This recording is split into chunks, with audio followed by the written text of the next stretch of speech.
છેલ્લા 6 મહિનાથી અહીંના લોકોએ આટા ફેરા મારીને થાકી ગયા છે. આધાર કાર્ડ અપડેટમાં, રેશન કાર્ડ કેવાયસીમાં અને ખેડૂત રજીસ્ટ્રેશનમાં. તો આ શું સાબિત કરવા માંગે છે સરકાર? આધાર કાર્ડ પણ એમણે જ આપ્યા છે, રેશન કાર્ડ પણ એમણે જ આપ્યા છે, અને જે ખેડૂત છે એમના કટિયા છે, તો એને શું રજીસ્ટ્રેશન કરાવીને શું કરવા માંગે છે? એટલા માટે સરકારને કહીએ છીએ, 2 વર્ષ નોટબંધીમાં અમારા લોકોએ લાઈનો પણ કાઢી છે. 2 વર્ષ કોરોનામાં સોશિયલ ડિસ્ટન્સમાં 2 વર્ષ નીકળી ગયા છે. આજે અનાજ માટે છેલ્લા 2 દિવસે વિતરણ થાય એમાં અડધા લોકો રહી જાય છે. તો આવી બધી સમસ્યાઓ છે. જો સરકાર તાકીદે નિર્ણય નહીં લેશે તો અમારે મજબૂરી વશ આ મામલતદાર અને પ્રાંતને અમારે તાળા મારવા પડશે.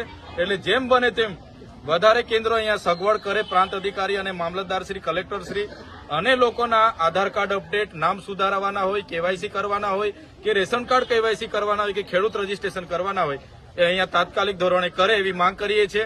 2 દિવસ